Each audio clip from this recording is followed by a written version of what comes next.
आजको पाठ। निराशीर्यत चित्तात्मा त्यक्त सर्व परिग्रह शारीरम केवलम कर्म कुर्वन्नाप्नोति किल्बिषम्। केवल शरीर सम्बन्धी कर्म गर्दा गर्दै गर्नेवाला जो सन्यासी छ उसलाई कुनै पनि प्रकारको पाप लाग्दैन। कर्म गर्दा कदाच कर्ममा भूल भयो भने पनि उसलाई, अब यो श्लोकको पहिले हामी पदच्छेद गरौँ।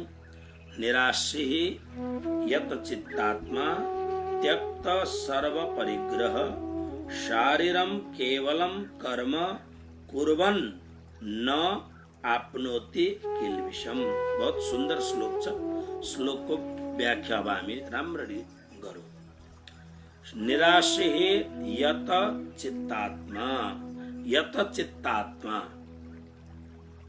यत चित्तात्मा को अर्थ हो अत्यन्त प्रयत्न पूर्वक जसले आफ्नो चित्तलाई बसमा गरेको छ, जसले आफ्नो चित्तलाई एकदम राम्ररी बसमा गरेको छ।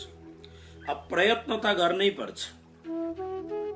कारण के हो भन्दाखेरि कुनै कुनै मात्र यस्ता खालका सिद्ध महापुरुषहरू हुन्छन् जसका इन्द्रियहरू कुनै पनि कालमा, कुनै पनि परिस्थितिमा, कुनै पनि आलम्बनमा उनीहरूको चित्त छ यो भ्रमित हुँदैन। अखण्ड शाश्वत सनातन ब्रह्ममा निष्ठित हुन्छ चित्त। जस्तो सुखदेव आदि सन्तहरू हुनुभयो, जस्तो गोपीहरू भए, यिनीहरूको चित्त निरन्तर केवल कृष्णमा लागिरहन्छ। कोशिश गर्दा पनि संसारले चित्तलाई भड्काउन सक्दैन। तर प्राय सामान्य मानवीले उसले यदि चाह्यो भने ऊ आफ्नो जीवनमै कर्मयोगी बन्न सक्दछ। त्यस्तो खालको व्यक्ति जसले पाप रूपी समुद्रलाई पार गर्न सक्दछ। कस्तो खालको व्यक्ति भन्दा एउटा शब्द, पहिलो शब्द हो यत चित्तात्मा। चित्त, चित्त शब्दले अन्तःकरणलाई, मन, चित्त, बुद्धि, अहंकार, मनलाई, चित्तलाई, बुद्धिलाई, अहंकारलाई, जसले आफ्नो अन्तःकरणलाई, आफ्नो भित्रको इन्द्रियहरूलाई बसमा गरेको छ। अब अर्को शब्द हेर्नुहोस्, त्यक्त सर्व परिग्रह, सम्पूर्ण परिग्रहलाई जसले त्याग गरेको छ। परिग्रहको अर्थ हो सामान जोड्नु। सामान जोड्नुलाई परिग्रह भनिन्छ। त्यसकारणले सन्यासीको एउटा नाम हो अपरिग्रही, परिव्राजक। यस्ता खालका शब्दहरू साधु सन्तका लागि प्रयोग गरिन्छ। परिग्रह यो एउटा बहुत गजबको कुरो हो। हामी सामान कोही बेला त तपाईँ चाल पाउनुहुन्छ, मान्छेहरू यति सामान घरमा ल्याएर राखेका छन्, घर जस्तो हुँदैन, घर गोडाउन जस्तो हुन्छ। त्यसले गर्दा यहाँ भगवान श्री कृष्ण के भन्नुहुन्छ भने जसले सम्पूर्ण परिग्रहलाई त्याग गरेको छ, सम्पूर्ण भोग सामग्रीलाई उसले त्याग गरेको छ। सम्पूर्ण परिग्रह उसलाई कुनै पनि जे समयमा, जस्तो श्रीमद् भागवतको पंचम स्कन्धमा जड भरतको कथा आउँछ। अवधूत शिरोमणि श्री जड भरतजी महाराज कथा तपाईहरुले सुन्नु भएको छ। पहिले भरत खण्डका एकमात्र सम्राट भरत राजा थिए। गण्डकी नदीको तटमा तपस्या गर्न जाँदाखेरि मृगको पाठालाई यो मेरो बच्चो हो भन्ने भावनाले उनको मन मृगमा फस्यो र दोस्रो जन्म उनी मृग हरिण भएर जन्मे। तर हरिण भएर जन्मे तापनि स्मृति बनिरह्यो र उनले स्वभाव अनुसार त्यो हरिणको जन्मलाई केही कालमा नै समाप्त पारेर अनि तेस्रो जन्ममा आंगिरस गोत्रीय ब्राह्मण परिवारमा उनको जन्म भयो। त्यतिखेर पनि उनको नाम भरतै पर्न गयो। तर जडवत उनले व्यवहार गरेको हुनाले उनलाई जडभरत भन्दथे। जडभरत मस्त राम। हिन्दीमा कथा गर्दाखेरि हामी भन्छौं रामजी की चिड़िया, रामजी का खेत, खाओ चिडिया भर भर पेट। उनलाई केही चिजको संसार प्रतिको लगाव नै थिएन। पहिले पहिले घरका मान्छेहरूले कोही कोही बेला आमा बुवा हुन्जेलसम्म त उनको यथोचित पालन पोषण भयो, तर आमा बाउ देह छोडिसकेपछि घरका आफ्नै मान्छेहरूले अपमान गर्न थाले र उनलाई दिँदाखेरि बासी भात दिने, उनलाई दिँदाखेरि यस्ता खालका अपमान पूर्वक उनको व्यवहार गर्ने, तर उनलाई केही पनि फरक पर्दैन थियो। एक दिन दाजुभाइहरूले घरबाट निकाली पनि दिए उनलाई। घरबाट केही पनि नलिकन आफूले जुन लगाएको कपडा मात्र लगाएर उनी हिँडे। उनको सम्पूर्ण जीवनी तपाईले हेर्नुभयो भने उनी अवधूत शिरोमणि हो। केही पनि कुरो छैन, न कसैलाई धन्यवाद छ, न कसैलाई अपमान छ। उनी एउटा आफ्नो यस्तो एउटा अलौकिक मस्तीमा उनी मस्त छन्, जुन हामी भजन गाउँछौं नि, मुझे मेरी मस्ती कहाँ लेके आई। अलौकिक मस्तीमा उनले केही पनि चिज एकत्रित गरेको छैन। एकपल्ट इन्द्रलाई बहुत घमण्ड भयो, धेरै घमण्ड भयो इन्द्रलाई। इन्द्रलाई कति घमण्ड भयो भन्दाखेरि इन्द्रको उमेर सायद अहिले मैले स्मरण गर्दैछु त्यो अनुसारले हो भने एउटा इन्द्रको उमेर कति हुन्छ भन्दाखेरि ब्रह्माजीको एक दिन जति हुन्छ। अब ब्रह्माजीको एक दिन कति हो? सत्य, त्रेता, द्वापर, कलियुग, यो चारैवटालाई एकत्रित गरेर 1000ले गुणा गर्दाखेरि एक कल्प हुन्छ। एउटा इन्द्रको उमेर एक कल्प जति मात्र हुन्छ। तर इन्द्रलाई यस्तो अहंकार भयो, म सबभन्दा ठुलो राजा हुँ, अजर अमर हुँ भन्ने उसलाई ध्यान भयो। एक दिन लोमस ऋषिसँग भेट भयो।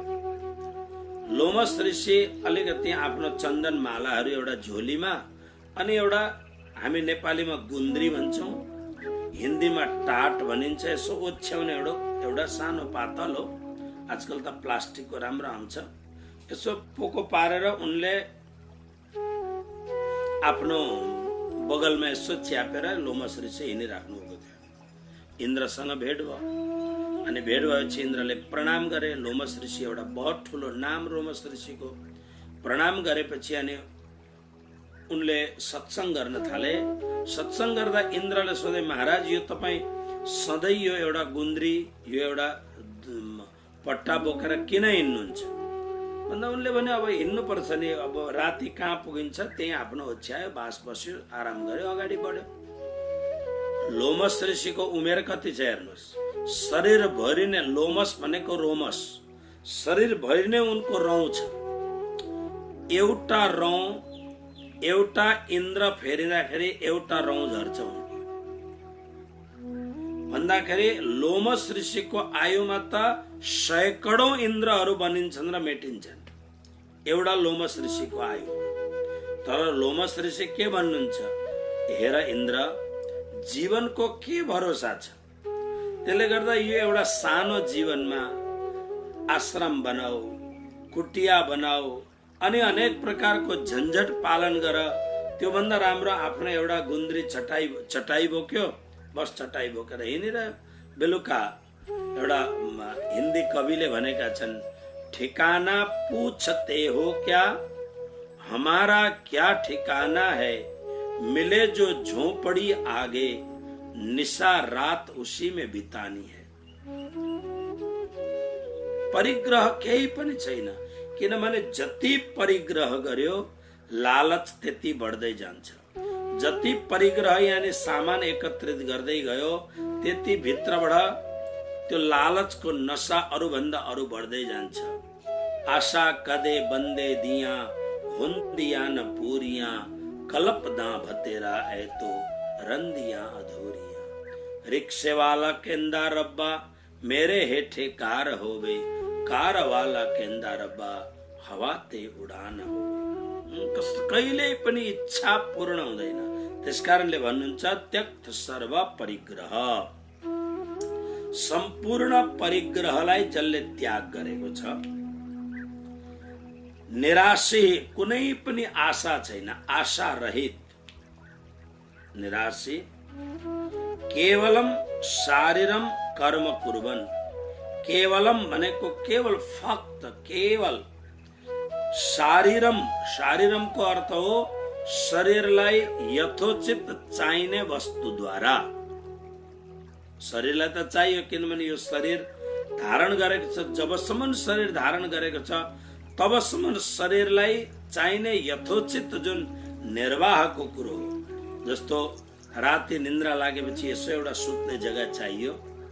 प्रातःकाल उठेपछि देह क्रियाबाट निवृत्त भएपछि स्नान आदि गर्नका लागि पानी चाहियो। तत्पश्चात आफ्नो भजन पूजनका लागि माला इत्यादि सामान्य कुरोहरू चाहिन्छ, अरू केही चाहिँदैन। त्यसकारणले शरीरको निर्वाह गर्नका लागि शारीरम कर्म, शरीरलाई भगवानले दिएको शरीर हो, तसर्थ यसले खानु पिउनु पनि पर्यो। भोक लाग्दाखेरि खानु पर्यो, प्यास लाग्दाखेरि पिउनु पर्यो। त्यसकारणले केवल शरीरको निर्वाहको लागि कर्म गर्दै गर्दै जो व्यक्ति अगाडि बढ्दछ, किल्बिषम न आफ्नोति, उसले पापलाई कमाउँदैन, पापबाट ऊ मुक्त हुन्छ। अब ध्यानले सुन्नुहोस्, त्यो मान्छे जो केवल शरीरको लागि कर्म त गर्नु पर्यो, शरीरको लागि, शरीर निर्वाहको लागि, शरीर निर्वाहको लागि कर्म गर्दाखेरि कदाच ऊबाट केही दोष आइ पनि हाल्यो कर्ममा भने उसलाई पाप लाग्दैन। तर उसको स्थिति कस्तो हुनुपर्छ? त्यो जुन शरीरका लागि मात्र पनि कर्म गर्ने जुन व्यक्ति छ त्यसको स्थिति कस्तो हुनु पर्दछ, उसको क्वालिटी कस्तो हुनु पर्दछ, उसको दर्जा कस्तो हुनु पर्दछ। त्यसका लागि भगवानले तीनवटा शब्द लेख्नुभयो। यो तीनवटा शब्दलाई चाहिँ ध्यान दिनुहोस्। यत चित्तात्मा, जसको मन, चित्त, बुद्धि र अहंकार आफ्नो अधीनमा छ। मनको अधीनमा छैन, मन आफ्नो अधीनमा छ। महापुरुषहरूले के भन्नुभयो? मन के मते न चालिए, मन के मते अनेक, मन ही करे सत साहेबी, मन ही करे फजित। प्राणनाजीले पनि यो कुरो दर्शाउनु भएको छ। मन बडा खतरनाक छ। त्यसकारणले प्राय संसारको मान्छेहरू जति पनि छन् मनको बसमा हुन्छन्। मनको बसले गर्दा यो संसारको चक्रमा घुमिरहनु पर्दछ। तर त्यस्तो खालको परम योगी मन जसको बसमा छ, यत चित्तात्मा। कुनै पनि प्रकारको परिक्रम भने सामान भयो भने राख्ने जग्गा चाहियो। राख्ने जग्गा भएपछि त्यसको सार संहार गर्नु पर्यो। अब त्यसको सार संहार गर्नका लागि अनेक प्रकारका सामग्रीहरू फेरि जुटाउनु पर्यो। अनि त्यो सामानको संरक्षणको लागि नै काम गर्दा गर्दै उसको जीवन त्यसैमा बित्छ। उसलाई थाहै हुँदैन जीवन कहिले पुरा भयो। एउटा सानो कथा यसका लागि म सुनाइदिन्छु अनि अगाडिको श्लोकमा अगाडि बढौँ। एउटा महात्माको आश्रम जंगलमा, एउटा राम्रो नदीको तटमा राम्रो आश्रम थियो। बडा राम्रा विद्यार्थीहरू गुरु महाराजसँग अध्यात्म विद्याहरू पढ्दथे, योग ध्यानहरू सिक्दथे। अनि जब विद्यार्थी त्यो जुन साधु मान्छे परिपक्व भएपछि अनि गुरुजीसँग आशीर्वाद लिएर कोही गृहस्थ जीवनमा जान्छे, कोही आफ्नो वैराग्य जीवन लिएर लोक कल्याणको आफ्नो भजन पूजनले र प्रवचनले लोक कल्याणको लागि उनीहरू निस्किन्थे। यसरी नै साधु महाराजका एउटा शिष्य तयार भयो। एकदम राम्रो, एकदम होनहार शिष्य तयार भयो। जब घरबाट, आश्रमबाट, कुटियाबाट गुरुजीले भन्नुभयो त आफू घुम, आनन्दले प्रचार गर अनि प्रचार गरेर भक्ति गरेर आफ्नो जीवन पुरा गर। गृहस्थ हुन मन लाग्छ गृहस्थ हौ, साधु हुन मन लाग्छ साधु हो, तर तिमी परिपूर्ण भयो, अब चिन्ता नगर भनेर गुरुजीले हिँड्ने बेलामा एउटा गीताको पुस्तक त्यो साधुलाई दिएर आफ्नो चेलालाई लिएर पढ्नु। अब गीताको पुस्तक लिएर अरू केही सामान छैन, बस त्यही दैनन्दिन जे चाहिने कुराहरू मात्र छ, धेरै सामान छैन। सामान नभएपछि अनि घुम अलमस्त छ, फकिर छ। किनभने साधुलाई जुन अलमस्ती हुन्छ त्यो साधुमा पनि फक्कड साधुहरूलाई जुन अलमस्ती हुन्छ, स्थानधारी साधुहरूलाई त बहुत गाह्रो छ। प्राणनाजीले त्यसै कारणले भन्नुभयो, एक आग ज्यों छोटी बुझाई त्यों दूजी मोटी लगाई, बंध पर बंध जाए विध विध के सो खोली किन हुन जाए।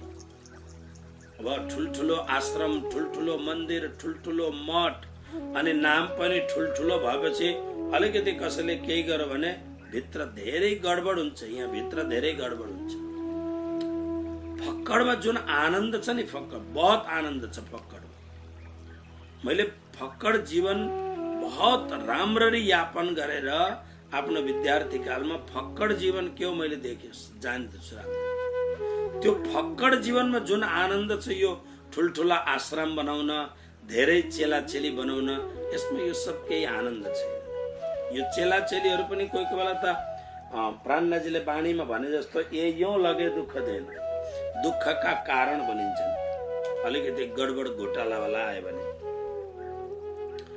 आश्रममा त अब जान्दै हुन्छ आश्रमको के स्थिति हुन्छ। त्यसकारणले फक्कड जीवन, एकदम आनन्दमय जीवन। त्यसका यस्तो खालको त्यक्त सर्व परिग्रह। अनि तेस्रो लक्षण के छ? निराशी, जो बिल्कुल कुनै पनि प्रकारको आशा नभएको व्यक्ति, कुनै पनि आशा छैन, अलमस्त व्यक्ति। यस्तो खालको मान्छे शरीरको लागि कर्म गर्दछ। शरीरको लागि कर्म गर्दाखेरि त्यो कर्म उसलाई बन्धनको कारक हुँदैन, त्यसले बन्धन बनाउँदैन। बन्धन नबनाएपछि के भयो भन्दा अब किलबिसम पाप रूपी बन्धन नभएपछि ओ मर्नुभन्दा पहिले पनि मुक्त छ, मरेपछि त मुक्ति हुन्छै हुन्छ उसको। हाम्रो सनातन धर्ममा एउटा शब्द छ महापुरुषहरूलाई भन्ने शब्द, जीवन मुक्त महापुरुष। जीवन मुक्त महापुरुषको अर्थ हो जिते जी जो मुक्ति पाएको छ, कुनै बन्धनै छैन, सबको प्रति समान व्यवहार छ। जीवन मुक्त यस्ता खालका व्यक्तिहरू भगवान कृष्ण भन्नुहुन्छ। यस्तो खालको व्यक्तिले कर्म गर्दा गर्दै पनि उसलाई कुनै पनि प्रकारको कर्मको दोष लाग्दैन। आउनुहोस् श्लोक नम्बर 22। यिनै कुराहरूलाई विशेष स्पष्ट श्री कृष्ण बनाउनुहुन्छ। यदृच्छालाभसन्तुष्टो द्वन्द्वातीतो विमत्सरः समसिद्धावसिद्धौ च कृत्वापि न निबध्यते। यदृच्छालाभसन्तुष्टः द्वन्द्वातीतः विमत्सरः समः सिद्धौ असिद्धौ च कृत्वा अपि न निबध्यते। अब हेर्नुहोस्, यदृच्छालाभसन्तुष्टः, त्यो खालको महापुरुषलाई कुनै पनि बन्धनले बाँध्न सक्दैन। अच्छा, अलिकति प्रसङ्गलाई नबिर्सिनु नि। मूल कुरो के भन्नुहुन्छ प्रभु भन्दा, हे आत्मा तिमी नित्य बुद्ध मुक्त छौ। तिमी यो भारत भूमिमा एउटा सम्राज्ञी भइन्, राजाकी पत्नी, धेरै नाम भएकै, लगभग यो सतयुगतिरैको कुरो होला। मदालसा नाम गरेकी महान एकजना सम्राज्ञी भइन्। छोरो जन्मेपछि त्यो छोरोको शिक्षा उनले दिन्थिन् र छोरालाई के भन्थिन्? शुद्धोसी बुद्धोसी निरञ्जनोसी संसार माया परिवर्जितोसी। हे बेटा, तिमी वास्तवमा तिमी त शुद्ध हौ, बुद्ध हौ, अनि तिमी वास्तविक रूपमा त मुक्त हौ। तिमी मुक्त भए तापनि तिमीले अमुक्तिलाई, बन्धनलाई, तिमी स्वभावले त मुक्त स्वभावका हौ तिमी, तर तिमीले बन्धनलाई खोजेर लिएर आउँछौ। बन्धन वास्तवमा छैन, तर बन्धनलाई खोजेर लिएर आउँछौ। तिमी परम मुक्त छौ। भगवान यही त बनाउन चाहनुहुन्छ। कर्म गर्दा गर्दा, किनभने कर्म नगरिकन बस्नै सकिँदैन। कर्म त गर्नै पर्छ। जीवन निर्वाहको लागि पनि कर्म गर्नुपर्छ। कर्म गरेपछि बन्धन भइहाल्छ। अब बन्धनले त बाँधेपछि फेरि 84 लाख योनिमा भट्किनु पर्दछ।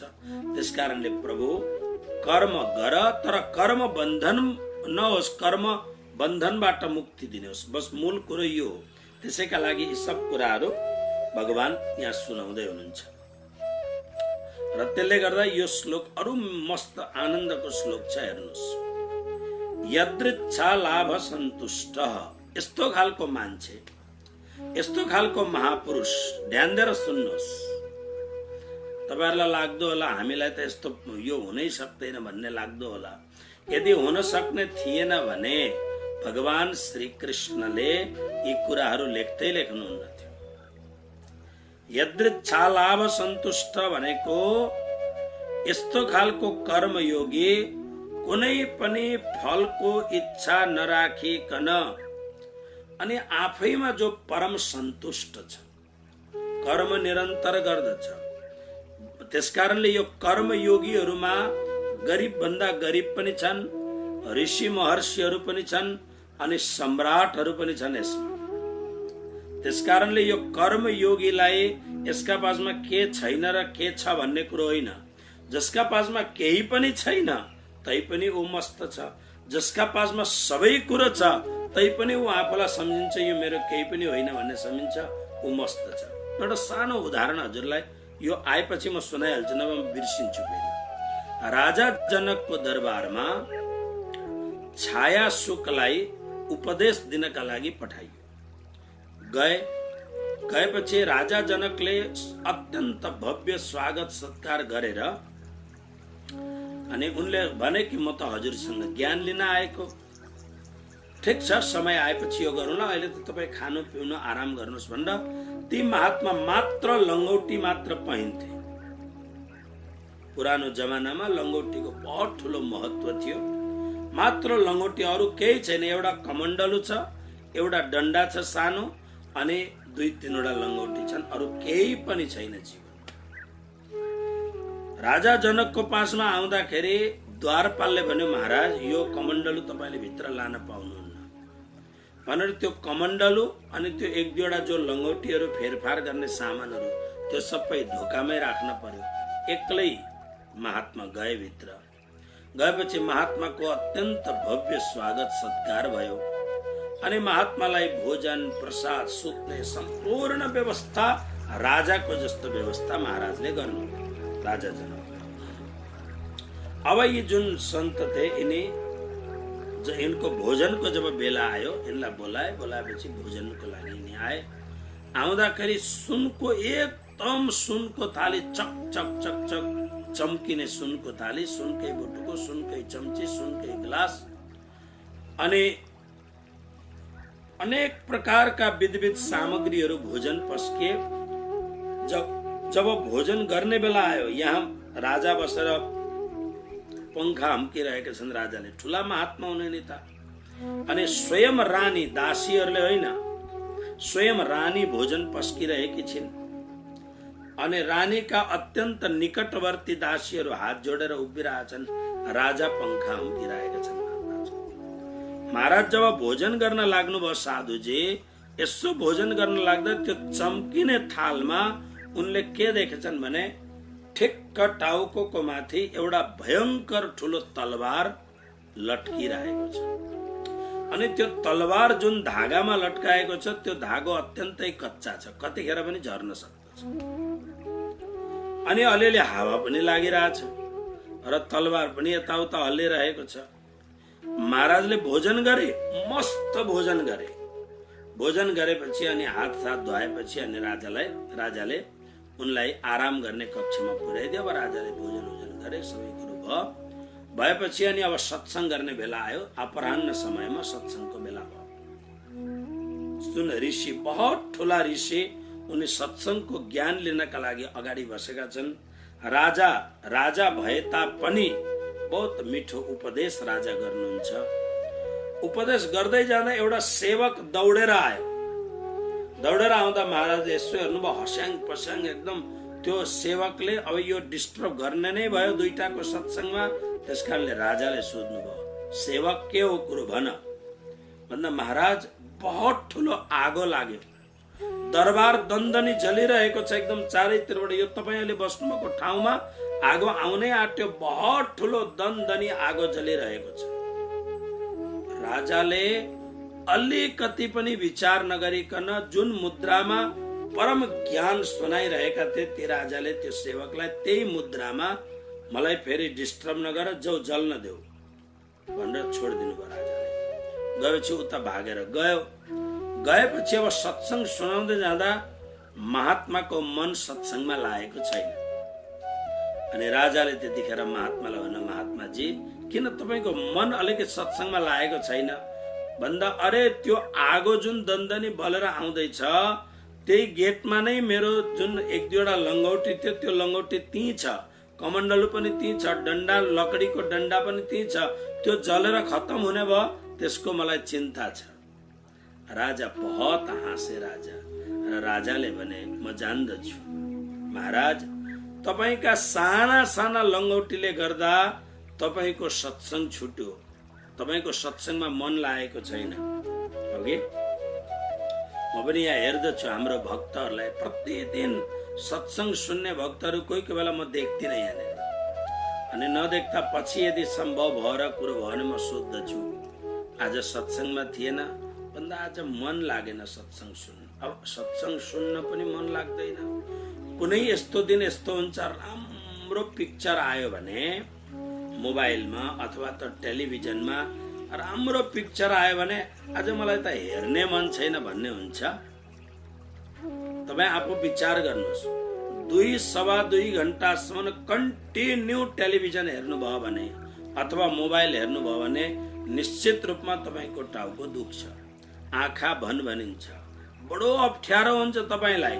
तर पनि त्यो 2-2.5 घण्टाको समय त्यो एक एक पात्रहरूको अभिनयलाई हेर्न कति रुचि हुन्छ। मनले कहिले पनि भन्दैन बस भयो अब अहिले हेर्दिन भनेर मनले भन्दैन। ओके, म बेलुका जब विश्रामको लागि छततिर जान्छु, जाँदा यदि म महाभारतको कुनै एपिसोडहरू हेर्दैछु भने ढिलो भए तापनि त्यो एपिसोड सकियोस् भन्ने भावना हुन्छ। द एन्ड आएपछि मात्रै छोड्ने इच्छा हुन्छ, नभएदेखि मोबाइलमा टाँसिरहेको हुन्छु महाभारतको सिरियल हेर्दाखेरि। मतलब के हो भन्दा यी कुराहरूमा कहिल्यै पनि मन उदास हुँदैन, तर सत्संग जसले आत्माको खोराक हो त्यसबाट मन आज राजालाई भने कि त्यो आगो दन्दनी जलिरहेछ, मेरो लङ्गोटीहरू जल्ने भयो, त्यसकारणले कहाँबाट यहाँ मेरो मन लागोस्, मेरो त्यो बचाउनु पर्यो, म जान्छु त्यहाँ कमण्डलु र दण्ड लिएर आउँछु भन्दा राजाले भने बस्नुहोस् महाराज, त्यो तपाईँको सुरक्षित छ। यद्यपि यो आगो थिएन, यो त राजा जनकले आफ्नो योग बलले यी महात्माको परीक्षा लिनका लागि यो आगो जलाएको थियो। त्यसकारणले यो आगोले नोक्सान केही पनि गरेको थिएन। तर राजाले भने, महाराज तपाईलाई 2टा लङ्गौटीको यति धेरै चिन्ता छ, त्यो सेवकले आएर भन्यो दरबार जलिरहेको छ, एकदम चन्दनको लकडीले बनाएको दरबार, अनि दरबार भित्र राखेको अनन्त अनन्त खजाना जलिरहँदाखेरि पनि मलाई केही फरक पर्यो भन्दा परेन।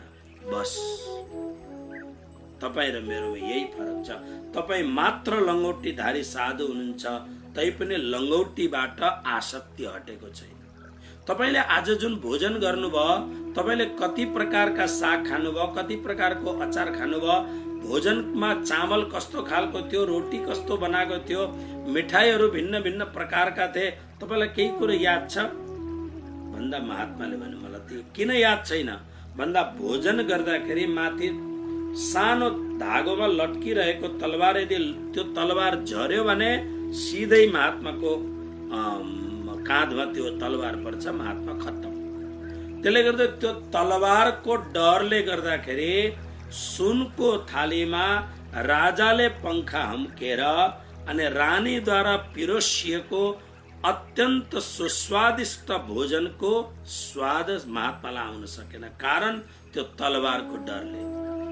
जनक राजा भन्दछन्, म राजा भए तापनि, म सम्राट भए तापनि महाराज, बस जसरी तपाईलाई भोजनको स्वाद आएन, मलाई यसरी नै यो संसारको सम्राट हुँदा हुँदै यो अनन्त अनन्त मेरो अगाडि रानीहरू छन्, दासीहरू छन्, भोगका सामग्रीहरू छन्। जसरी तपाईलाई भोजनको स्वाद आएन, त्यसरी नै यो सम्पूर्ण सामग्री मेरा लागि बेस्वाद हो। मलाई यससँग कुनै पनि लगाव छैन। परमात्माले मलाई राजा बनाएर पठाउनु भयो। म राजकाज गर्दछु। राज्यको सम्पूर्ण सत्तामा मेरो हुकुमत चल्दछ। तर लगाव, आसक्ति, आशा, स्पृहा, अहमता, ममता अलिकति पनि मलाई छैन। बस महात्मालाई अब ज्ञान भयो कि वास्तवमा जीवन कस्तो हुनु पर्दो रहेछ भनेर। यदृच्छा लाभ सन्तुष्ट, आफैबाट प्राप्त भएको एउटा यस्तो खालको कर्मयोगी फलको इच्छा नराखिकन कार्य गर्दाखेरि त्यो कार्यबाट प्राप्त भएको अथवा स्वतः प्राप्त भएको जे पनि भोगको सामग्री छ त्यसमा सन्तुष्ट रहने। असन्तुष्ट द्विजानष्ट। यसको सन्तुष्ट रहनुको मतलब काम नगर्नु होइन। राजाले जसरी काम गर्दछन् त्यसरी नै हामीले पनि आफ्नो कर्तव्य निरन्तर गरिराख्नु पर्दछ। अनि निरन्तर कर्तव्य गर्दाखेरि जे सामग्री छ त्यसमा सन्तुष्ट रहने। लाभ सन्तुष्ट। अर्को एउटा शब्द छ द्वन्द्वातीत। द्वन्द्व भनेको दुईटा, सुख र दुःख, सर्दी र गर्मी, घाम छाया, संयोग वियोग। यसलाई द्वन्द्व भनेको दुईटाको जोडलाई द्वन्द्व भनिन्छ। अब हेर्नुहोस्, प्रत्येक दिन म जहाँबाट अहिले तपाईहरूलाई यो लाइभ सो तपाईहरूलाई बताइरहेको छु, यो ठाउँमा माथि एसी लागेको छ, पंखा छ। तर आज ठ्याक्क बस्ने बेलामा लाइट गयो। अब गुजरातको भयंकर गर्मी अहिले चलिरहेछ। अस्तिको दिन पानी पर्यो, तर त्यसको पछि ह्युमिडिटी बढेर आयो, झन गर्मी बढेर आयो। तर झन गर्मी भएको हुनाले टक्क बसे, एसी सुरु गरे, पंखा चलाए, तर लाइट स्वाट्टै गयो। वायरम्यानको फोन आयो, गुरुजी 1-2 घण्टा लाइट आउँदैन। ओके, अब बसिहाले म यहाँ। भयो के? अब हेर्नुहोस्, हाम्रो स्वभाव कस्तो छ भन्दाखेरि गर्मीमा चिसो चिसो आनन्द होस्, हैन? अब गर्मीमा म गुजरातमा छु, लकडाउन भयो, नभए काठमाडौँ आउने थिएँ। कति आनन्द हुन्थ्यो काठमाडौँमा। विचार पनि यसपालि त्यही गरेको थियो। तर अब आफ्नो विचार कहाँ चल्छ? यो हाम्रो साम्राज्य होइन, यो त मालिकको साम्राज्य। हामीले सोचेको कुरो पुग्दैन। उसले सोच्नु पर्दछ, उसले जुगाड मिलाउनु पर्दछ। हामी यद्यपि यो कक्षामा अहिले पुग्न हामीलाई गाह्रो छ, तर कर्मयोगी कस्तो हुनु पर्दछ भन्दा द्वन्द्वातीत। सद्गुरु महाराजको वर्णन गर्दाखेरि गुरु गीतामा लेखेको छ, ब्रह्मानन्दम परम सुखदम केवलम ज्ञानमूर्तिम द्वन्द्वातीतं गगन सदृशं तत्त्वमस्याधिलक्ष्यम् एकं नित्यं विमलमचलं सर्वदा साक्षिरूपं भावातीतं त्रिगुणरहितं सद्गुरुं तन्नमामि। ती सद्गुरुलाई म प्रणाम गर्दछु जसको यो पूरा श्लोकमा वर्णन गरे। त्यहाँ द्वन्द्वातीत मतलब सर्दी होस् या गर्मी होस्, सुख आओस् या दुःख आओस्। हेर्नुहोस्, हाम्रो स्वभाव कस्तो छ? हामी जसलाई अत्यन्त माया गर्दछौँ, उसँग राग हुन्छ। राग हुँदाखेरि संयोगमा आनन्द हुन्छ। अब त्यही माया जसलाई गरिन्छ उसबाट अलग हुँदाखेरि वियोग हुन्छ। तर कर्मयोगीले एउटा कुरो नितान्त रूपमा एउटा कुरो के राख्नुपर्छ भन्दा संयोग होस् या वियोग होस्, यो गाडीको एउटै चक्काका अलग अलग पाटा मात्रै हुन्। यसकारणले द्वन्द्वातीत। अर्को एउटा शब्द बहुत गजबको छ, सुन्नुहोस्, विमत्सर। जस्तो यो शब्द विमत्सर को अर्थ हो ईर्ष्याबाट रहित भएको। अब हेर्नु, ईर्ष्यालाई दुईटा कुरालाई भगवानले धेरै जोर दिनु भएको छ त्याग गर्नमा। एउटा द्वेष अनि एउटा ईर्ष्या, अनि अर्को अहंकार, अनि चौथो ममता। विमत्सर जो ईर्ष्याबाट सम्पूर्ण रूपले रहित छ। यो ईर्ष्या यस्तो खालको आगो हो नि, विशेष गरेर ईर्ष्या पुरुषमा पनि हुन्छ, स्त्रीमा पनि हुन्छ। पुरुषहरू प्राय हेर्नुहोस् कतिसम्म ईर्ष्या हुन्छ। ईर्ष्याको बहुत सानो रूप म तपाईलाई बताउँछु। एउटी स्त्री आइमै मान्छेले प्रारम्भमा आफ्नो पतिसँग बेहद प्रेम गर्छिन्। यदि प्रेम पूर्वक विवाह भएको छ भने बहुत प्रेम गर्छिन्। तर जब दुईटाको संयोगबाट पुत्र प्राप्ति भएपछि प्राय यो कुरालाई सायद कसैले मान्नुहुन्छ मान्नुहुन्न, तर एउटी स्त्रीले आमा भएपछि अनि आमा भएर उसको काखमा जब सन्तान आएपछि अब उसको लागि उसको प्रायोरिटी अब सन्तान हुन्छ। उसको प्रेम, उसको भावना, सब कुरो अब सन्तान हुन्छ। अब पति हुँदैन। पतिसँग प्रेम छ, गुड। फेसबुकमा तपाईहरु कसरी पत्नीको बर्थडे छ भने पतिले कस्तो मिठो गरी लेख्दछन्, किनभने बर्थडे मात्रै एउटा यस्तो खालको दिन हो 365 दिनमा जब तपाईहरु आफ्नो भावना सम्प्रेषण गर्नुहुन्छ। अरु 364 दिन त झगडा गरेरै बित्दछ। तैले यसो गरेस्, तैले उसो गरेस्, शंका कुशंका इत्यादिले। बहुत कम्ती घर यस्ता होलान् जहाँनेरि झगडा कम हुन्छ। प्रेममा पनि झगडा हुन्छ, तर 365 दिनमा बर्थडे एउटा यस्तो दिन हो कि जसमा कम से कम एक दिन आफ्नो भावना सम्प्रेषण गर्न सक्नुहुन्छ। त्यो नानी त्यो सन्तान काखमा आएपछि आमाले अब प्रायोरिटी पतिलाई नदिएर सन्तानलाई प्रायोरिटी दिन थालेपछि कोही बेला पतिलाई भित्रबाट ईर्ष्या हुन थाल्छ। यो आउनाले अफिसबाट आउने बित्तिकै मैले चिया पाउन छोडे, किनभने त्यही टाइममा यदि यसलाई दुध दिनु छ भने आमाले पहिले यसलाई दुध दिएर पहिले आमा हुन्छन् अनि मात्रै पत्नी हुन्छन्। त्यसमा पनि अब दुईटा नानीहरू भए हेर्नुहोस्। यसमा जेठो र कान्छो नानी हुँदाखेरि अब स्वभाव रूपले त्यो कान्छो धेर उसलाई माया चाहिन्छ, उसलाई धेर चाहिन्छ। त्यो सानोलाई धेर माया गरेको देखेर उभन्दा अलिक ठुलो, धेरै ठुलो, उसलाई थाहा छैन ईर्ष्या द्वेष क्रोध केही, तर पनि त्यो ठुलोलाई ईर्ष्या हुन्छ। यसलाई धेर प्यारो गरे, मलाई धेर प्यारो गर्न उ रोएर घात गर्दछ। यो त मैले बहुत सानो रूपमा तपाईहरुलाई भने, तर वास्तवमा यो यस्तो खालको विषय छ ईर्ष्या। यसबाट मुक्त हुन बहुत गाह्रो छ, तर भक्ति गर्नेले, प्रेम गर्नेले विमत्सर ईर्ष्याबाट मुक्त हुनै पर्छ। र विमत्सर सिद्धौ असिद्धौ च, सिद्धिमा र असिद्धिमा।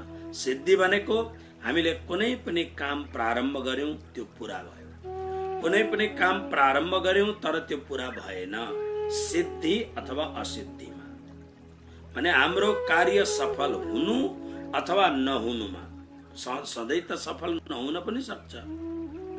सूरदासजीले महात्माले भन्नुभयो, सब दिन हो त न एक समान, सिद्धिमा र असिद्धिमा पनि सम, जो सम रहन्छ। शब्द हेर्नुहोस् त, जो सम रहन्छ। सम कृत्वा अपि न निबध्यते, कृत्वा अपि गरे तापनि उसलाई बन्धन लाग्दैन, हमेशा बन्धनबाट मुक्त हुन्छ। के भन्दै हुनुहुन्छ भन्दा यस्तो खालको मान्छेले कर्म गर्दा गर्दै पनि यदि उसबाट भूल भइहाल्यो भने पनि पाप लाग्दैन। न उसलाई पुण्यको बन्धन छ न पापको बन्धन छ। भोगे न पुण्यम कुशले न पापम कलेवरम काल जबे न हित्वा, ऊ परम मुक्त अवस्थाको। तर क्वालिटी के चाहियो? फेरि एकपल्ट हेर्नुहोस्, पहिलो शब्द छ यदृच्छा लाभ सन्तुष्ट, जे पाइएको छ त्यसमा मस्त रहने। यसको मतलब काम त गरिरहने, तर मलाई यो पनि चाहियो ऊ पनि चाहियो, म खाऊं मैलाऊं, यस्तो भावना नै। आज मेरो पासमा जो छ त्यसमा मेरो मात्रै अधिकार छैन, मेरो परिवारको अधिकार छ, मेरो माता पिताको अधिकार छ, मेरो समाजको अधिकार छ, जुन समाजमा म हुर्के बढे, मेरो समाजको गुरुस्थानको अधिकार छ, यसमा राष्ट्रको अधिकार छ। मस्त भएर रहने, जे मिल्छ त्यसमा सन्तुष्ट, सुख दुःख गर्मी सर्दी इत्यादि द्वन्द्वबाट मुक्त। ईर्ष्या बिल्कुल मनमा ईर्ष्या नहोस्, काम सिद्ध होस् या नहोस्, दुईटैमा जो सम रहन्छ, बराबर रहन्छ, त्यस्तो खालको व्यक्तिले कर्म गरे तापनि कर्म बन्धन रूप हुँदैन, कर्म मुक्तिको साधन हुन्छ। अब जरा प्रसंग, अब अर्को खालको प्रसंग आउँदैछ, हेर्नुस्। श्लोक पहिले पाठ गरौं।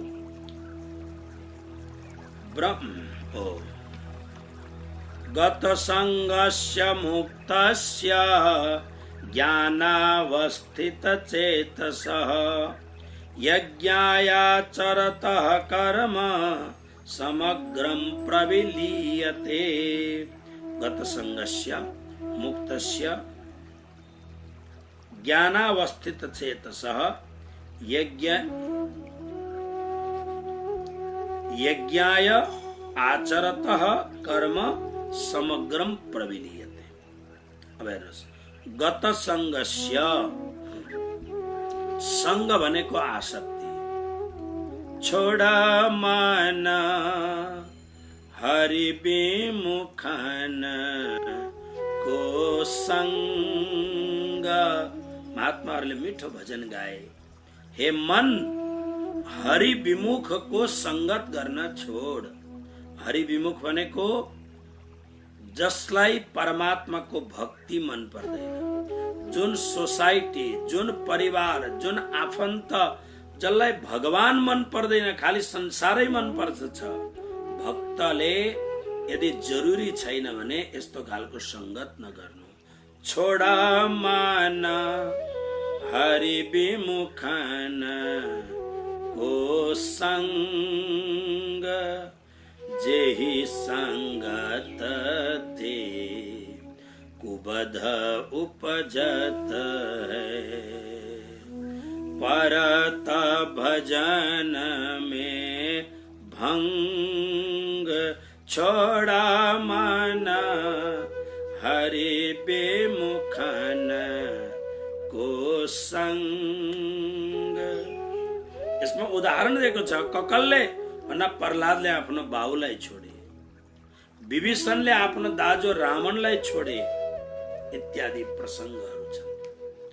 हरि विमुखको हेर्नुहोस्, जसको संगत गर्नुहुन्छ तपाईको जीवनमा त्यसको प्रभाव पर्दछ। हरि विमुख अत्यन्त कुसंस्कारी व्यक्तिसँग नित्य सम्पर्क गर्नुभयो भने उसको गुण तपाईमा आउँदछ। सत्संगी व्यक्तिको सम्पर्क गर्नुभयो, तपाईको भित्र सत्संगका सद्गुणहरू आउन थाल्छन्। त्यसकारणले निरन्तर याद राख्नुहोस्, आफूलाई निरन्तर ध्यानमा राख्नुहोस् आफूलाई, कि म कोसँग धेरै भन्दा धेरै आफूलाई अट्याच बनाउँदछु। यस्तो खालको अट्याचमेन्ट कि जसले गर्दा तपाईँ विचार, आज नेपालमा कति ड्रगिस्टहरू छन्, तर ड्रग त बाहिरबाट आएको, नेपालमा भनिएको चिज होइन ड्रग। आज नेपालको नौजवानहरू, ठुल्ठुलो घरको मान्छे, दिदीबहिनीहरू किन ड्रगिस्ट भएका छन्? कारण संगतले गर्दाखेरि। संगतले गर्दाखेरि बालिया जस्तो भयंकर डाकु, रत्नाकर जस्तो डाको वो वाल्मीकि ऋषि हुन सक्दछ। अंगुलीमार जस्तो डाको बुद्धको शरणमा गएर परम बुद्धवान हुन सक्दछ। यसकारणले संगतिको संग गरिन्छ। यहाँ भगवान भन्नुहुन्छ गत संगस्य। संगको अर्थ हो अट्याचमेन्ट, संगको अर्थ हो आसक्ति। जसमा बिल्कुल गत माने गयो, जसमा बिल्कुल आसक्ति छैन। मुक्तस्य जो परम मुक्त अवस्थामा रहन्छ। परम मुक्त भनेको जसमा न पुण्यको बन्धन छ न पापको बन्धन छ, मुक्त अवस्था छ। ज्ञानावस्थित चेतस, यो शब्द बहुत मिठो छ। चेतस भनेको जसको मन र चित्त ज्ञानमा स्थित छ निरन्तर। अनि ज्ञान भनेको के भन्दा ज्ञानको वास्तविक अर्थ हो परमात्मा। ज्ञान शब्दको पर्यायवाची इन्फर्मेसन होइन, ज्ञानको अर्थ इन्टेलेक्चुअलिटी होइन। ज्ञान शब्द, ज्ञानको अर्थ, ज्ञान माने जान्नु त हो, तर जान्नु के जान्नु?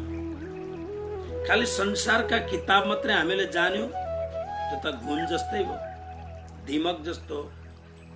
त्यसकारणले ज्ञानको मुख्य अर्थ के हो भन्दा ज्ञानको मुख्य अर्थ हो कृष्ण। के जान्नु? आफ्नो प्रियतम कृष्णलाई जान्नु, जसको चेतस चित्त ज्ञानको अवस्थामा अवस्थित छ, यानी कृष्णमय छ। जो यज्ञाय आचरतः, अनि उसका संपूर्ण एक्शन्सहरू, उसका संपूर्ण कर्तव्य कर्महरू यज्ञाय, खाली यज्ञका लागि मात्रै हुन्छन्। अनि त्यस्तो खालको यज्ञाय आचरतः, यज्ञ गर्दा गर्दै, केवल यज्ञको लागि कर्म गर्दा गर्दै समग्रम कर्म प्रविलीयते, त्यसका सम्पूर्ण कर्म बन्धन कर्महरू प्रविलीयते भनेको नष्ट हुन्छन्। मतलब अब लेखाजोखा हुँदाखेरि कर्म उसले कति गर्यो त्यसको लेखाजोखा हुन्छ, तर यस्तो खालको व्यक्तिको कर्म सबै नाश हुन्छ, माने कर्मको बन्धनै रहँदैन, कर्म खत्म। कस्तो खालको व्यक्ति? पहिलो क्वालिटी गत संगस्य, श्री कृष्णलाई छोडेर अरू कतै पनि भित्रको अट्याचमेन्ट नहोस्, भित्रको आसक्ति नहोस्। बाहिर खूब संसारसँग प्रेम गर्नुहोस्, तर भित्रको चोखो जुन प्रेम छ नि, तपाईहरु कतिखेप म फेसबुकमा हेर्दछु, मेरो चोखो प्रेम तिमीलाई भन्दा कहाँबाट चोखो हुन्छ? कति जन्मदेखि झुठै झुठो हुन्छ। त्यसकारणले त्यो भित्रको चोखो प्रेम त केवल कृष्णलाई मात्रै दिनु। ओके, त्यसकारणले गत संगस्य, आसक्तिबाट जो हमेशा मुक्त रहन्छ, मुक्तस्य जो पाप र पुण्य आदि बन्धनबाट जो मुक्त छ, जो हमेशा ज्ञानमा अवस्थित छ, यानी परमात्मामा जो स्थित छ, आनन्दित छ, वो यज्ञका लागि कर्म गर्दा गर्दै, यस्तो खालको यज्ञका लागि कर्म गर्ने, यज्ञको अर्थ यहाँ स्वाहा स्वाहा होइन नि। यहाँ यज्ञको अर्थ हामीले जुन तेस्रो अध्यायमा पढ्यौं, आशा, इच्छा, अपेक्षा, आकांक्षा, अहमता, ममता आदिबाट रहित भएको निष्काम कर्म योग, यही नै यज्ञ हो। त्यसकारणले यज्ञका लागि जो जे पनि गर्दछ उसका सम्पूर्ण कर्महरू नष्ट हुन्छन्, यानी उसलाई कर्मले बान्न सक्दैन।